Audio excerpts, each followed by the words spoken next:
Antony sir, பயங்கரமா காத்தடிக்குது. Tsunami வர்றதுக்கு அறிகுறியா இருக்குமோ? வெளியில போனவங்க இன்னும் வரல, அதான் கால் பண்றேன். போனையும் எடுக்க மாட்டேங்கிறேன்.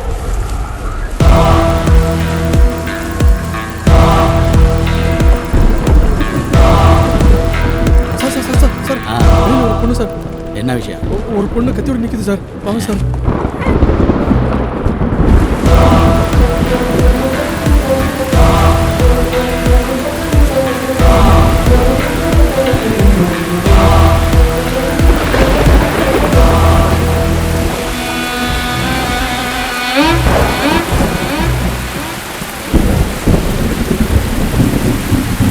அந்த கொடையை எடுத்துட்டு வா.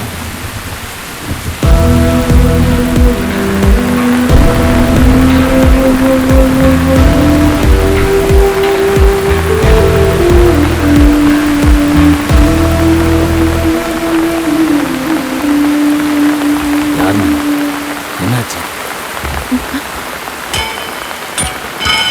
யாராவது கொண்டுட்டேன்.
யாரை கொல்ல போற?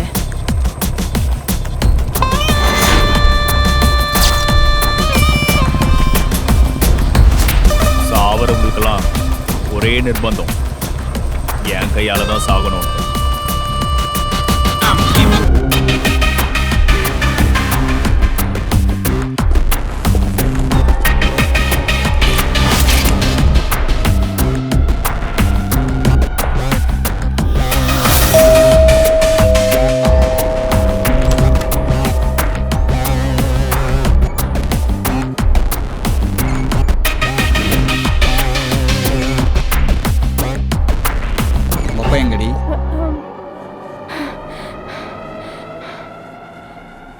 டாடி, வெளியே சிமெண்டோனி.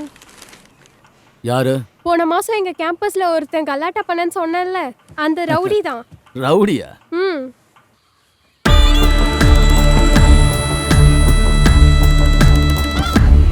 என்னடா, நீங்க கொஞ்சம் வர முடியுமா? என்ன விஷயத்த சொல்ற? வாங்க சொல்றேன்.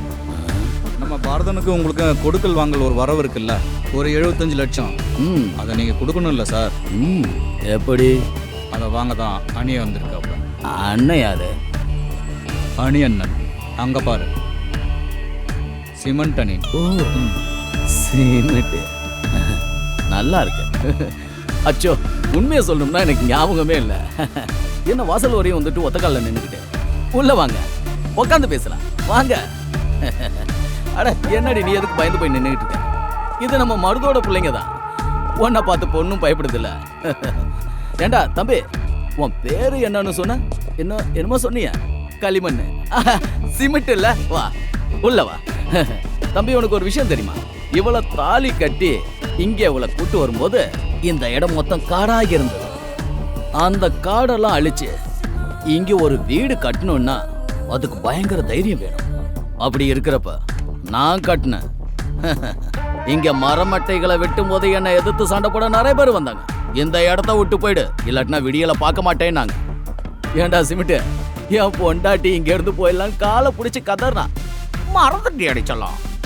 அப்புறம் என்ன ஆச்சுன்னு தம்பிக்கிட்ட சொல்லு. அன்னைக்கு சாயங்காலம் பொழுது சாஞ்சதையும் பார்த்தேன், பல சூரியோதயத்தையும் பார்த்துட்டேன். இந்த பேருக்கு முன்னாடி ஏதாவது டெரரா புனை பேர் வச்சுக்கிட்டு பெரிய ரவுடிகள் அப்படின்னு சொல்லிட்டு தெரியறது உங்களுக்கு நல்லா தான் இருக்கு. நேக் பாபு, கீரி பக்கிரி, அட இன்னொருத்தன் எவனோ ஒரு கிறுக்க வந்தானடி, அவன் பேர் என்ன? துப்பாக்கி துரை. எல்லாம் பயங்கர ரவுடிங்க. வா, அவங்க கிட்ட அன்பா கெஞ்சி கேட்டுக்கிட்டா அவங்க ஒத்துக்குவாங்க. என்கிட்ட எவ்வளவு உத வாங்கியிருக்காங்கன்னு அடிச்சு செவில திருப்பிடுவேன். கொலக்காரனெல்லாம் புதைச்சிட்டு தாண்டா நான் இந்த சாம்ராஜ்யத்தை உருவாக்கி இருக்கேன். நான் தரக்கூடாதுன்னு முடிவு பண்ணிட்டேன்னா அது அந்த ஆண்டவனே முடிவு பண்ண மாதிரி. போற வழியில கோட்டரும் கோழி பிரியாணி சாப்பிட்றதுக்கு காசு வேணும்னு கேட்டா அதை தாராளமா தரேன். இப்ப கிளம்புனீங்கன்னா பொழுது சாயிரத்துக்குள்ள வீட்டுக்கு போலாம். கிளம்புங்க. வெளியில போங்கடா தெருநாய்ங்களா.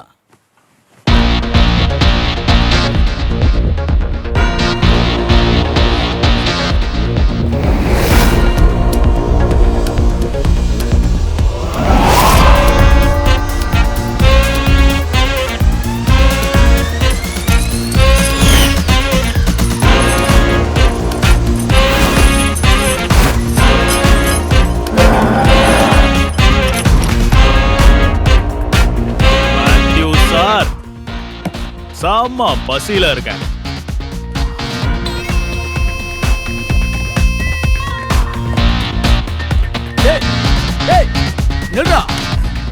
என்னடா இங்க பண்ற? ஏய் வெளில வாடா, வெளில வாடா. டேய் உனதாடா, வெளில போடா, வெளில போ. பாருங்க சார், சாப்பிட்டுறேன். பேச வேண்டியதெல்லாம் பேசி முடிச்சிட்டீங்கல்ல சார். அண்ணன் சாப்பிட்டு முடிக்கிற வரைக்கும் கொஞ்சம் அவசரப்படாம இருங்க. சாப்பிட்டு முடிச்சதுக்கு அப்புறம் அண்ணனே பேசுவார். என் அடுப்படியிலே உட்காந்து சாப்பிட்ற அளவுக்கு தெரியும். நான் யாருன்னு காட்டுறேன். எர்ரி போன போனது போகாது சார், ஜாமர் வச்சிருக்கோம். என்னது? டேய் போறபோக்கு, உன்னை பத்தி எல்லாம் விசாரிச்சுட்டு தாண்டா நான் இங்க வந்து நின்னுட்டு இருக்கேன். பட்ட பேர் வச்சு நிறைய பேர் வந்து நின்று இருப்பாங்க. அப்படி வந்தவங்க நிறைய பேர் உங்ககிட்ட அடி வாங்கிட்டு போயிருப்பானுங்க. அவங்களோட என் பேரை சேர்த்துக்காத, புரியுதா? அதான் நீ பண்ற மிஸ்டேக். கொடுக்கறதுக்கு நீங்க டிசைட் பண்ணிட்டீங்களா இல்லையான்றது எனக்கு பிரச்சனையே கிடையாது மேத்யூ சார். வாங்கணும்னு நான் முடிவு எடுத்துட்டேன்னா அதை நான் கண்டிப்பா வாங்கிட்டு தான் போவேன். எழுந்துடுறா என் கட்டுல இருந்து. கேட்டு மூடி ஒரு இடத்துல நான் இறங்கிட்டேனா அங்கே தங்கிடுவேன். தங்குறதுன்னா நீயா காசு தர்ற வரைக்கும்.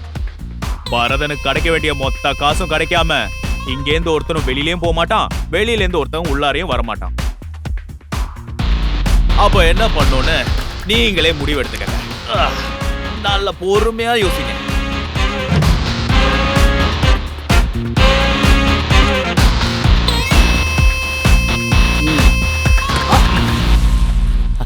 அது நான் பரதன் கிட்ட கொஞ்சம் பேசணுமே.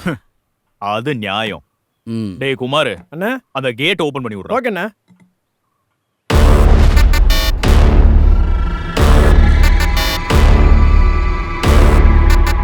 என்ன மேத்யூ சார், பசங்க கிளைமேக்ஸ் வரைக்கும் வந்துட்டாங்களா இல்ல பாதியிலே பிரேக் விட்டாங்களா?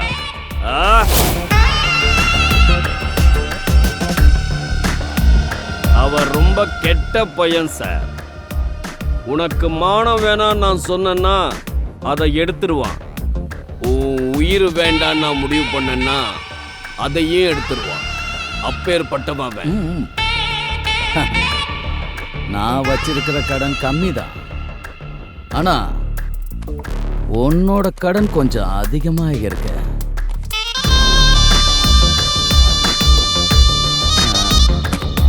நீயும் அடைக்க வேண்டிய நேரம் இருக்கு. ஐயோ பயந்துட்ட கடவுளே. இப்படிலாம் மிரட்டுற வேலை வச்சுக்காத மேத்யூ. அப்ப நான் சொன்ன மாதிரியே பண்ணிடலாம். அப்புறம் சிம்ட்டு, இது இதோட ஒன்றும் முடியல. இது ஒரு நெடுந்தொடர். அது உங்க இஷ்டம் சார். என்னுடைய விருப்பம் சாமியோட விருப்பம். ஆமா.